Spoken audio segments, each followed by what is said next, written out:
भिवंडीत शांतता प्रस्थापित करण्यासाठी पोलिसांनी सौम्य लाठीचार्ज केला आणि त्याची जबरदस्त किंमत तेथील पोलीस उपायुक्तांना मोजावी लागली असा दावा करत सरकारला पोलिसांच्या मदतीने दंगली घडवून पोलिसांचाच बळी द्यायचा आहे असा आरोप राष्ट्रवादीचे नेते जितेंद्र आव्हाड यांनी केला आहे। महाराष्ट्राच्या पोलीस खात्याचा राजकीय हत्यार म्हणून वापर करण्याची या सरकारची सवय महाराष्ट्राला महागात पडेल असंही यावेळी म्हटलं। कायदा आणि सुव्यवस्था राखण्याची जबाबदारी पोलिसांची असते, परंतु ही जबाबदारी उत्तमरित्या पार पाडलेली या सरकारला आवडत नाही, कारण या सरकारला कायदा आणि सुव्यवस्था बिघडवायची आहे असा आरोप आव्हाड यांनी केला। भिवंडीमध्ये जे काही झालं आणि त्यानंतर शांतता प्रस्थापित करण्यासाठी पोलिसांनी सौम्य लाठीचार्ज केला, त्याची जबरदस्त किंमत तेथील पोलीस उपायुक्तांना मोजावी लागली।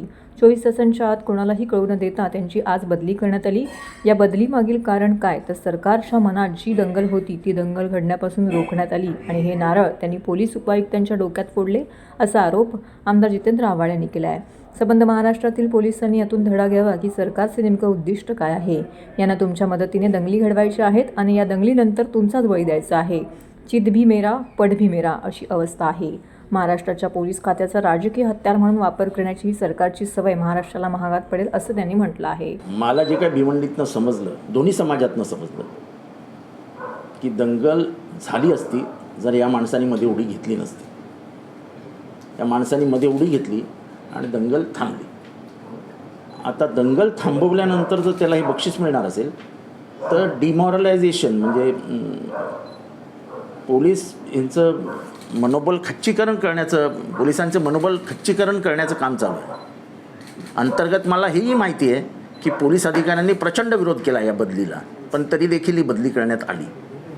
ह्यामागे BJPचा तिथला एक राजकीय नेता ही दंगल घडवू इच्छित होता, ती दंगल झाली नाही आणि त्याचे परिणाम त्या DCPला भोगावे लागले। म्हणजे याचा अर्थ स्पष्ट आहे की ह्या सरकारला काहीही करून दंगल पेटवायची आहे आणि पोलिसांना पुढे हत्यार म्हणून पाठवायचं आहे। मी पोलिसांनाच विनंती करीन की तुम्ही हत्यार बनू नका, ह्यांना दंगल घडवायची आहे आणि निवडणूक जिंकण्याचा यत्किंचितही त्यांचा आता हे आधार राहिलेला नाही। त्यांना माहिती आहे प्रत्येक सर्वे त्यांच्या विरोधात जातो आहे आणि असं जर करतील तर अजून सर्वे विरोधात जातील, कारण का हिंदू हा कधीच आक्रमक, हिंसा आवडणारा हा कधीच नव्हता आणि त्याच्यामुळे शांततेने तिथे जीवन चालू आहे।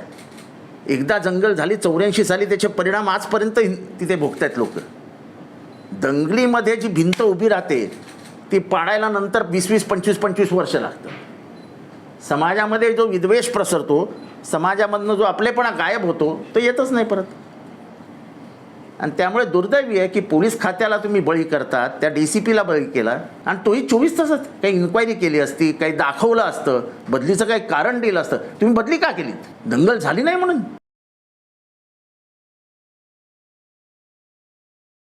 महाराष्ट्रातील भगिनींना आधार देणारी राज्य शासनाची मुख्यमंत्री माझी लाडकी बहीण योजना।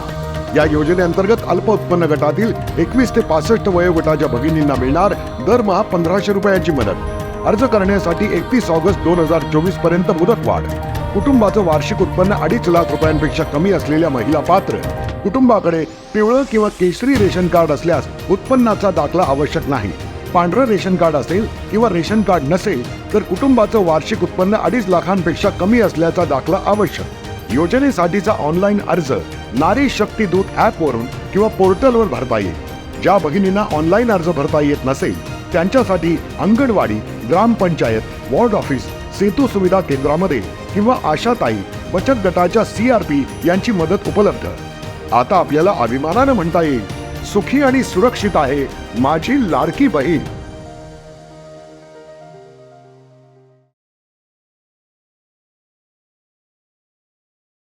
ठाणे महानगरपालिका क्षेत्रात मुंब्रा, दिवा, कळवा, माचीवाडा, मानपाडा व वागळे प्रभाग समितीमध्ये महाराष्ट्र औद्योगिक विकास महामंडळामार्फत पाणी पुरवठा करण्यात येतो। महाराष्ट्र औद्योगिक विकास महामंडळाच्या पाणी पुरवठा योजनेच्या अंतर्गत 12वी गुरुत्व वाहिनीचे कटाई नाका ते शेळी टाकी येथे तातडीचे दुरुस्तीचं काम हाती घेण्यात आलं आहे। परिणामी ठाणे शहरातील काही भागांचा पाणी पुरवठा शुक्रवारी दिनांक 20 सप्टेंबर 2024 रात्री 12 वाजेपर्यंत 24 तासासाठी बंद राहणार आहे। सदर शटडाऊन कालावधीमध्ये ठाणे महानगरपालिकेअंतर्गत दिवा, मुंब्रा आणि कळवा प्रभाग समितीमधील सर्व भागांमध्ये व वागळे प्रभाग समितीमधील रूपादेवीपाडा, किसननगर नंबर 2, नेहरूनगर तसेच मानपाडा प्रभाग समिती अंतर्गत कोलशेत, खालचा गाव येथील पाणीपुरवठा 24 तासांसाठी पूर्णपणे बंद राहील.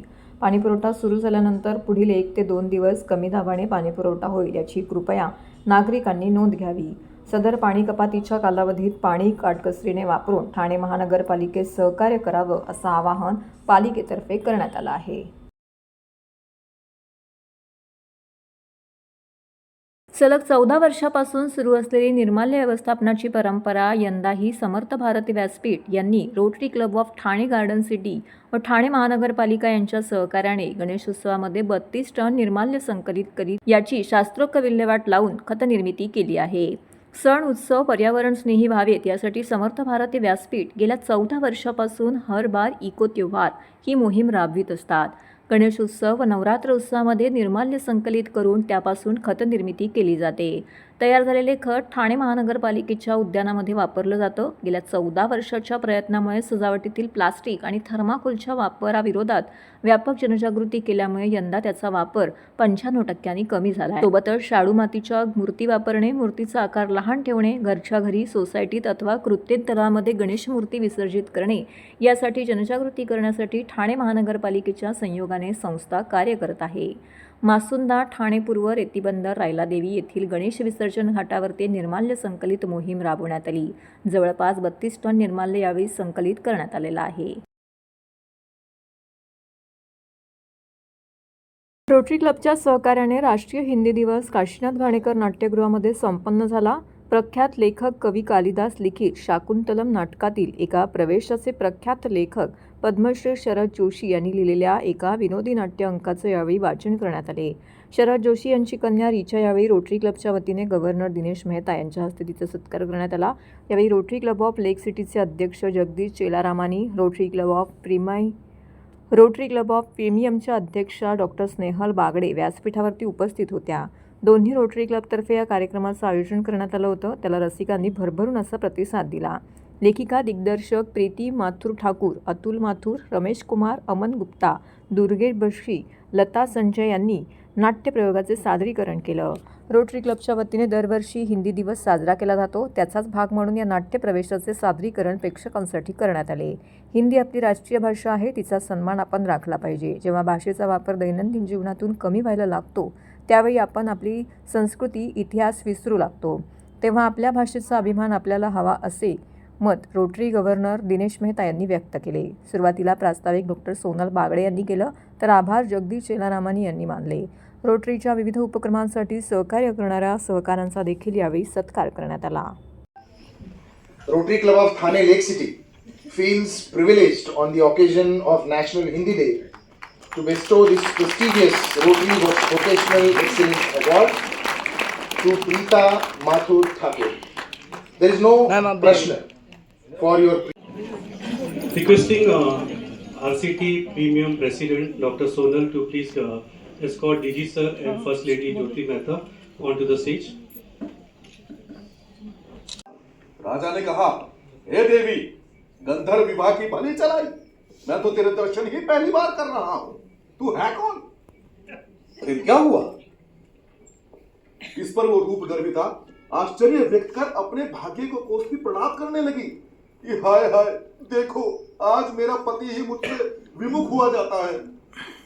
प्रोविजन ये है कि हिंदी दिवस, जैसा कि मैंने बताया है कि हमारा एक एनजीओ रोटरी इंटरनेशनल ऑर्गेनाइजेशन है, तो हमें अपनी भाषा का प्रसार और प्रचार के लिए हमारा भी दायित्व बनता है कि हिंदी का हम प्रचार करें, क्योंकि आज 15 साल से 75 ईयर हो गए हैं। उसको 15 साल पहले 1949 में जब ये हुआ था, तो ये पहले 15 साल के लिए किया गया था। उसके बाद में उस भाषा के बारे में कुछ आगे सुधार किया जाएगा, लेकिन आज तक वो नहीं। आज भी हमें उसके लिए सम्मेलन करने पड़े और ये हिंदी दिवस मनाना पड़ रहा है। तो हमारा भी एक रोटरी के माध्यम से सबको मैसेज देना चाहते हैं कि जितना अपनी भाषा को आपको अपनाएंगे, उतना अपनी संस्कृति के अंदर आप प्रचुर मात्रा में ज्ञान ले पाएंगे। मोबाइल में रहते उसके मैसेज तो यही है कि मोबाइल को जो एडिक्शन हो गई है, हम बच्चों की बात नहीं करते, बड़ों को भी एडिक्शन हो गई है, तो हमें ये उससे पहले छुटकारा पाना चाहिए। और जो हिंदी का हमारा साहित्य है, यहाँ पे काफ़ी प्रचुर मात्रा में साहित्य हमारा अवेलेबल है उस साहित्य को पढ़ना चाहिए और उसको साहित्य को जीना चाहिए। चाहे महाभारत समझिए, रामायण समझिए, तो महाभारत रामायण जो लिखी है अपने हमारे जीवन को जीने की एक वो रास्ता दिखाती है। 14 सप्टेंबर हा आपला राष्ट्रीय हिंदी दिवस आहे. त्यानिमित्ताने आम्ही हिंदी दिवसाचं आयोजन केलं आहे. याच्यामध्ये काही सांस्कृतिक कार्यक्रम करतो आम्ही, किंवा साहित्य वाचन असतं किंवा कविता असतात. तर यावेळेस आम्ही साहित्य वाचन चूज केलेलं आहे. त्याच्यामध्ये मुद्रिका रहस्य म्हणून शरद जोशींचे जे उपन्यास आहे त्याचं आम्ही वाचन करणार आहे, नाटकीय वाचन.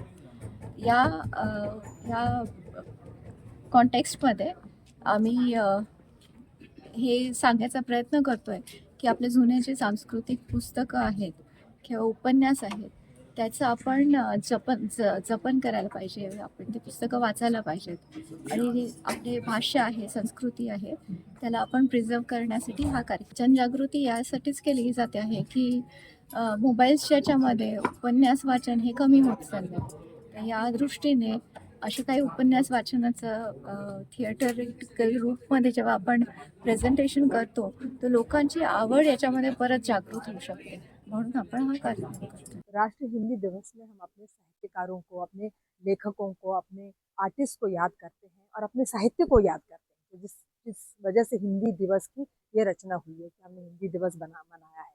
तो आज के दिन टुडे जो हम इस साल का हिंदी दिवस है, तो हम हमारे प्रसिद्ध व्यंगकार, समकालीन व्यंगकार शरद जोशी की एक कहानी लेकर आए हैं जिसका नाम है मुद्रिका रहस्य. तो आप वो पुरानी कहानी तो जानते ही होंगे, दुष्यंत और शकुंतला की, जिसको कालिदास जी ने लिखा था अभिज्ञान शाकुंतलम में. तो हम थोड़ा सा अंश पहले उस कहानी की जो ओरिजिनल कहानी है उसके बारे में भी बताएंगे कि कालिदास ने क्या लिखा था. और कालिदास की इस कहानी में अगर आपको याद होगा कि शकुंतला को दुष्यंत भूल जाते हैं, तो वो कैसे वो वापस उनको याद आती है कि ये मेरी पत्नी थी, ये सब उस कहानी का तथ्य है.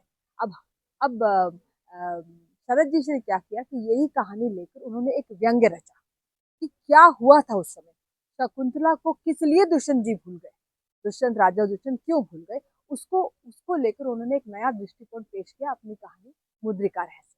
तो इसी कहानी का हम एक ड्रामेटिक रीडिंग करने वाले. देखिए, रोटरी की तरफ से हम लोग राष्ट्रीय हिंदी दिवस को हर साल संपन्न करते हैं और इस बार हम लोगों ने शरद जोशी जी की सुप्रसिद्ध रचना, व्यंग्य रचना मुद्रिका रहस्य का नाटकीय वाचन यहाँ पर प्रस्तुत किया. और इससे हमें जो भी धनराशि की प्राप्ति होगी उसका सामाजिक कार्यों में हम लोग निवेश करेंगे. और रोटरी, जैसा कि आप जानती हैं, अपने इसी तरह के कार्यक्रम के माध्यम से जहाँ एक तरफ सांस्कृतिक सद्भाव बढ़ाता है, दूसरी तरफ इनसे आने वाली निधि का हम लोग सामाजिक कार्यों में. देखिए, आज तो जैसे हम लोग हिंदी दिवस मना रहे हैं, इसके बाद फिर हम लोग अगले हफ्ते ओणम मनाने जा रहे हैं, फिर उसके बाद दशहरा है. तो सांस्कृतिक रूप से भारत की जो धरोहर है उसको हम रोटरी के मंच से प्रस्तुत करते हैं और फिर इनसे होने वाली जितनी भी संचित राशि है उसका सामाजिक कार्यों में. देखिए, एक तो बात यह है कि हिंदी जो भाषा है वो हमारे देश की राजभाषा है और ये सबको जोड़ने वाली भाषा है. और साथ में भाषा की संप्रेषणीयता, कम्युनिकेबिलिटी बहुत ज़्यादा ज़रूरी है और इसके माध्यम से हम कई तरह के लोगों से जुड़ सकते हैं और सामाजिक कार्यों में इसके प्रचार प्रसार के लिए इससे संचित होने वाली राशि और रोटरी के माध्यम से हम यही.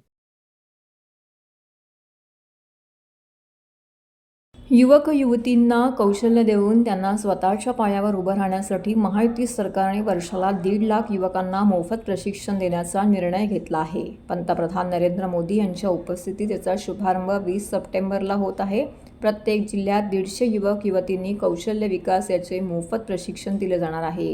यासाठी 1000 चाणक्य कौशल्य विकास केंद्र सुरू केले जात आहेत.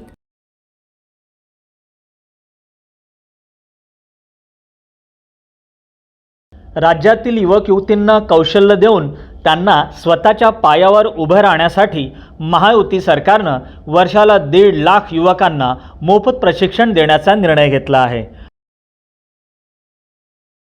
पंतप्रधान नरेंद्र मोदी यांच्या उपस्थितीत याचा शुभारंभ 20 सप्टेंबर रोजी होत आहे.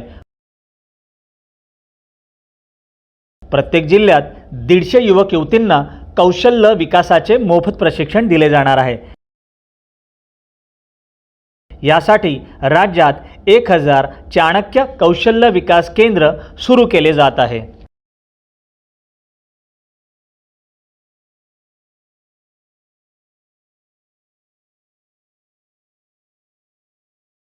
कोलशेत येथे एका सिक्युरिटी सुपरवायझरचे शिर छाटून हत्या केल्याचा गंभीर प्रकार उघडकीस आला होता. या प्रकरणामध्ये आता ठाणे गुन्हे अन्वेषण शाखेने इमारतीतील सुरक्षा रक्षकाला अटक केला आहे.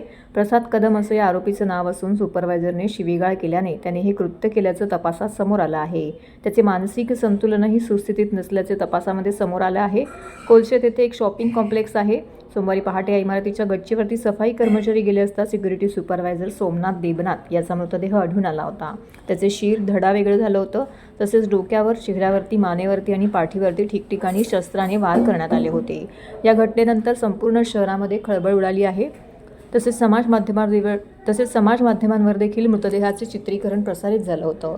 त्यामुळे कोलशेत भागात भीतीचे वातावरण निर्माण झालं होतं. या हत्येप्रकरणी कापूरवाडी पोलीस ठाण्यामध्ये गुन्हा दाखल करण्यात आला असून पोलिसांनी CCTVच्या आधारे आरोपीचा शोध घेतला आहे. आरोपी सुरक्षा रक्षक प्रसाद कदम हा सोमनाथ याच्यासोबत उदवाईकेमध्ये जात असल्याचं आढळून आलं होतं. तर परतताना कदम एकटाच होता. त्यामुळे हत्या त्यानेच केल्याचं निष्पन्न झालं. युनिट 5चे वरिष्ठ पोलीस निरीक्षक विकास घोडके यांच्या पथकाने अखेर कदम याचा शोध घेऊन त्याला अटक केली आहे. सोमनाथ याने प्रसाद याला शिवीगाळ केली होती. तसेच त्यांच्यामध्ये यापूर्वीही वाद झाले होते. सोमनाथ याने शिवीगाळ केल्याने त्याची धारदार शस्त्राने हत्या केल्याची कबुली प्रसाद यांनी दिली आहे. तर प्रसादाचे मानसिक संतुलन सुस्थितीत नसल्याचे प्राथमिक तपासामध्ये समोर आलं आहे. प्रसादाची सखोल चौकशी पोलिसांकडून सुरू आहे. यातील जो आरोपी आहे प्रसाद कदम याला काल आपण अटक केलेली आहे. तर आता त्याची जी आपण कोर्टासमोर त्याला हजर केलं असता त्याची जी PCR आहे ती साधारणतः 26 तारखेपर्यंत त्याची PC आहे. सध्या कालच्या प्राथमिक तपासामध्ये तो त्या ठिकाणी लिफ्ट ऑपरेटर म्हणून काम करत होता आणि जो मयत आहे तो त्या ठिकाणी सुपरवायझर म्हणून काम करत होता. तर कामाच्या अनुषंगाने त्यांचे 4-5 वेळा वाद झाले होते. तसेच मैतानी आरोपीकडून एक 8,000 रुपये उसने घेतले होते. तर तेही आरोपीनी त्याचा पाठपुरावा करत होता. तर तेही पैसे मिळाले नाही हाही राग आरोपीला होता. सध्या प्राथमिक तपासामध्ये इथंपर्यंत निष्पन्न झालेला आहे. आरोपीची PC 26 तारखेपर्यंत आहे. अजून बराच तपास त्यामध्ये बाकी आहे. कामाच्या अनुषंगाने त्यांचे वाद झाले होते त्यामध्ये त्यांनी शिवीगाळ पण त्याला केलेली होती. आता तपास सध्या प्राथमिक आहे. अजून कालच त्याला अटक केलेली आहे.